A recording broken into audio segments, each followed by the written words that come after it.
La parole est à notre collègue Abdoumbaou Yaya Diallo, la suivante.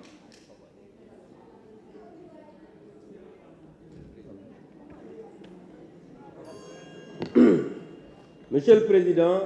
Monsieur le ministre de l'Intérieur, Monsieur le ministre chargé de relations avec les institutions,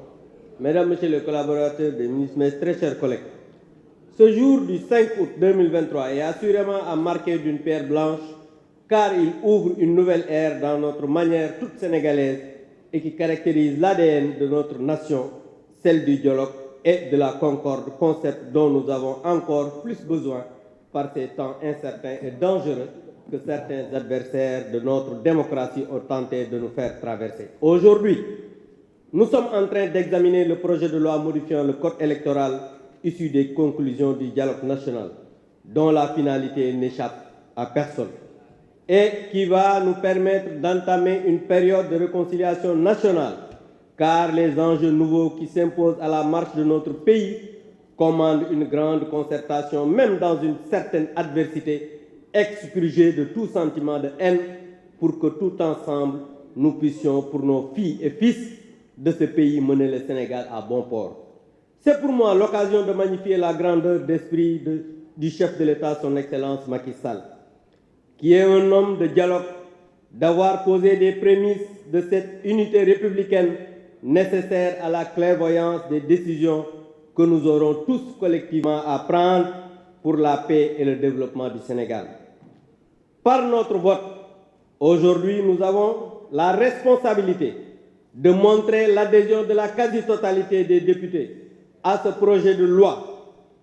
pour signifier aux forces obscures qui ont décidé de nous attaquer que notre force réside dans notre devise éternelle, un peuple, un but, une foi. Devise que certains hommes politiques se sont empressés de travestir pour ne pas dire trahir, en décimant la haine, le ressentiment dans les esprits, notamment de notre jeunesse, la désinformant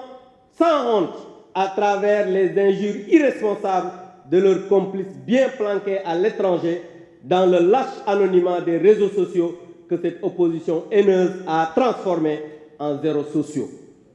L'insupportable attentat terroriste de mardi dernier,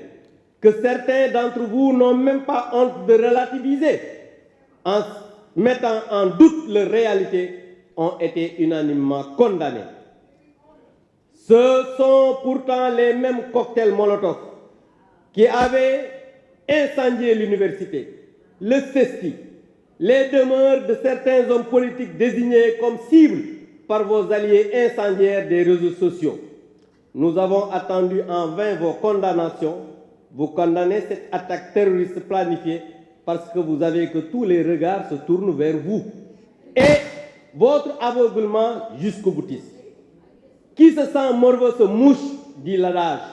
Cette ultime et maladroite condamnation sonne comme un aveu. Et puis, messieurs les gens de l'opposition, il est temps d'arrêter d'aller pleurnicher dans les pages des micros des médias souvent étrangers pour y déclarer vos calomnies, attendant à faire accroire à l'opinion publique et internationale comme à certains ennemis de notre pays que le Sénégal serait devenu une dictature où l'on emprisonne à tour de jugement hâtif toute personne qui aurait le mauvais goût de s'opposer à l'État. Des gens qui fournissent essence, pneus, plans et positions GPS, des sites à saccager et à attaquer, à des casseurs, des brûleurs de voitures et des pilleurs ne sont pas des détenus politiques, mais des voyous, des bandits, des brigands, des terroristes. Ils doivent être recherchés, monsieur le ministre, retrouvés et livrés à la justice pour être jugés et sanctionnés à la hauteur de leurs actes odieux. Si vous-même, vous faites passer votre pays pour un pays dont les dirigeants doivent comparaître à la CPI, ne vous étonnez pas qu'un petit avocaillon français ait pu se permettre, avec votre autorisation et votre complicité, de venir défier les autorités de notre pays et d'en insulter publiquement le procureur. Cessons ces querelles et travaillons à un Sénégal uni, d'où la concurrence et la diversité des offres politiques ne sauraient être exclues d'un débat qui, depuis le Sénégal et le Sénégal, a toujours constitué sa marque d'excellence et de fabrique. Je vous remercie. La parole est à notre collègue Yaya Diallo, Mamadou Lamine Thiam, le suivant. Président, je vais faire valoir mon droit à... Monsieur le Président, je vais faire valoir